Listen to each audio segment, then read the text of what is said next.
साल 2025 सभी लोग इस साल से माफ़ी मांग लो। साथ ही बात करेंगे किसने करी बीजेपी की कब्र खोदने की बात। हेलो फ्रेंड्स, रोशन आर्य चैनल पे आपका स्वागत है। जब भी नया साल आता है हम लोग खूब धूम धड़ाके से नए साल का स्वागत करते हैं, लेकिन हमें क्या पता होता है कि ये साल हमारे लिए तबाही लेके आएगा। साल 2025 भी उन्हीं सालों में से है जो भारत के लिए एक बुरे सपने से कम नहीं है। पूरे देश के अंदर में बाढ़, बारिश, भूस्खलन और इतनी सारे हादसे हो रहे हैं जिसकी वजह से पूरा भारत परेशान है।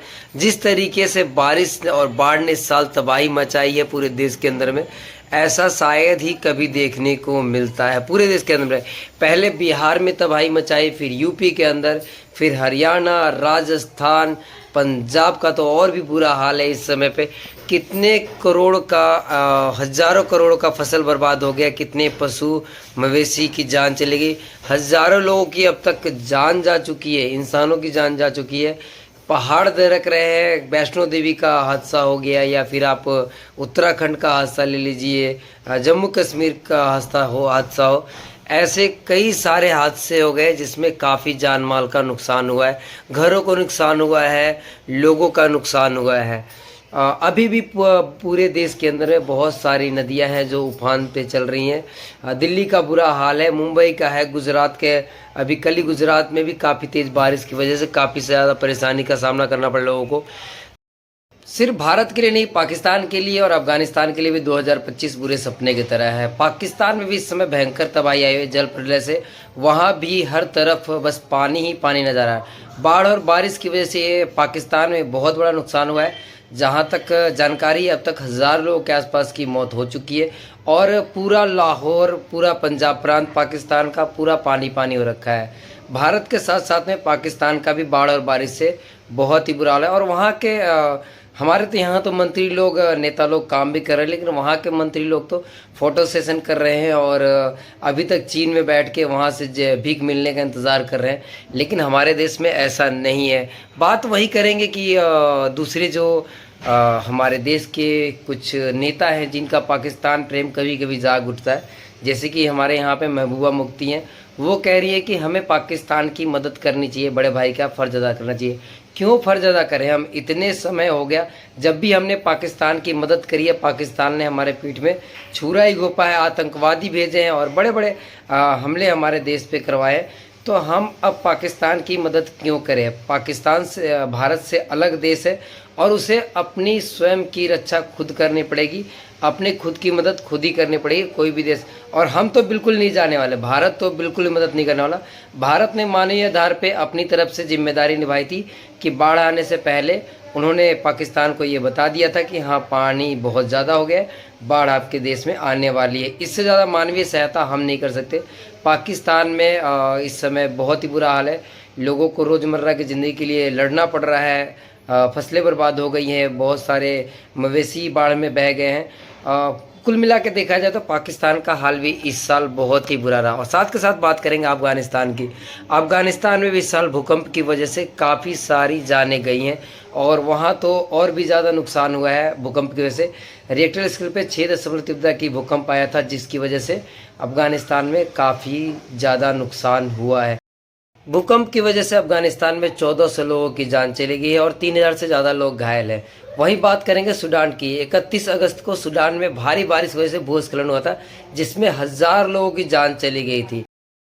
इसी साल म्यांमार में 28 मार्च को एक भूकंप आया जिसमें 5000 से ज़्यादा लोगों की मौत हो गई थी, 10,000 से ज़्यादा लोग घायल हुए थे।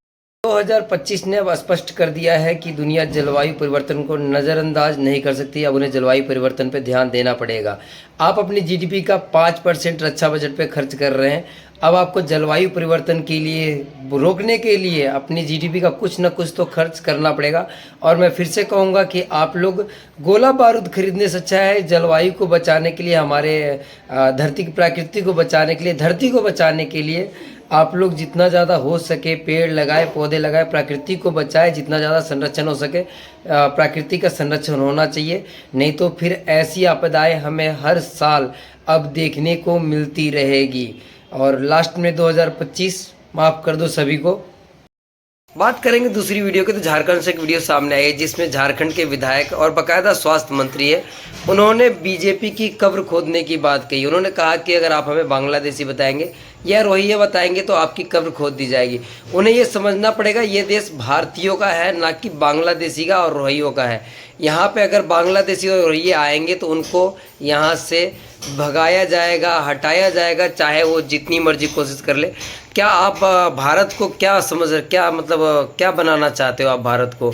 भारत में बाहर देशों के लोगों को बसा के भारत को जो स्थिति है उसको अस्थिर करना चाहते हैं। जितने भी ऐसे लोग हैं उनके ऊपर सख्त से सख्त कार्रवाई की जानी चाहिए। बाकायदा भाजपा के ऊपर उन्होंने कहा कब्र खोदने की बात है। ये एक मंत्री होते हुए ऐसे ऐसे बयान देंगे तो आम लोगों की धारणाएं क्या जागेंगी, आम लोगों के अंदर में क्या संदेश जाएगा, ये बात एक मंत्री होकर सोचनी चाहिए। एक पद पे बैठे हैं जहाँ उस पद की गरिमा होती है, तो आप अपने पद का सही इस्तेमाल करें। और मैं चाहूँगा झारखंड सरकार से कि इस पर तुरंत एक्शन लेके उनको मंत्री पद से हटाया जाए और केंद्र सरकार इसमें हस्तक्षेप करते हुए बाकायदा उन पर FIR होना चाहिए। इरफान अंसारी ने कहा है कि भारत में कोई भी बांग्लादेशी रोहिंग्या नहीं है। अगर ऐसा नहीं है तो फिर हर रोज़ सैकड़ों की तादाद में जो लोग मिल रहे हैं वो कौन है, कहाँ से आ गए? क्या धरती ने आसमान से ऐसे ही टपक गए हैं क्या? हमारे भाषा में तो हम तो ऐसे ही कहेंगे, अगर उनको अच्छा लगे बुरा लगे जो मर्जी लगे। भारत में बांग्लादेश और रोहिंग्यों के लिए कोई जगह नहीं है। भारत भारतीय मुसलमानों का है, भारतीय वासियों का है, ना कि विदेश जो बाहर से आए हैं उन मुसलमानों का है जो हमारे देश में आके अस्थिरता पैदा कर रहे हैं।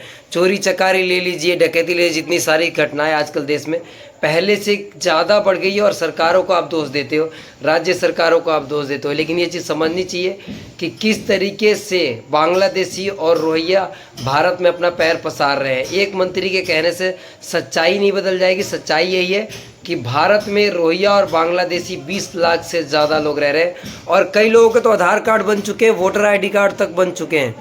तो मैं तो केंद्र सरकार से ये कहूँगा कि जल्द से जल्द सभी बांग्लादेशी और रोहिंग्यों को भारत से बाहर किया जाए या उनको सेंटर होम में रखा जाए, जहाँ उनकी पहचान करके उनको वहीं पर रखा जाए, वहाँ से आगे उनको न बढ़ने दिया जाए। कुल मिलाकर देखा जाए तो जलवायु परिवर्तन दुनिया के लिए एक बहुत ही बड़ी संकट का समय है और अगर दुनिया को इस पर ध्यान नहीं दिया तो दुनिया को तबाही से कोई भी नहीं बचा सकता है। और वही नेताओं को भी अपनी बातों पे, अपनी बोली पे कंट्रोल रखना चाहिए ताकि आम लोगों में उनकी छवि अच्छी बने, आम लोगों के पास मैसेज अच्छा जाए। आपका इस वीडियो के बारे में क्या कहना है हमें कमेंट करके ज़रूर बताएं। लेकिन मैं तो यही चाहूँगा कि भारत भारतवासियों का रहे और भारत के लोगों के हित की बात की हो, न कि ऐसे मंत्रियों के जो अपनी राजनीति चमकाने के लिए या बीजेपी को नीचा दिखाने के लिए कुछ भी बोल देते हैं और कुछ भी कर लेते हैं। ऐसा नहीं चलेगा। भारत में समझदार लोग और काफ़ी अच्छे लोग रहते हैं जिनको सच्चाई और हकीकत पता है और हमें उम्मीद है कि ऐसे लोग भारत को आगे लेके जाएंगे।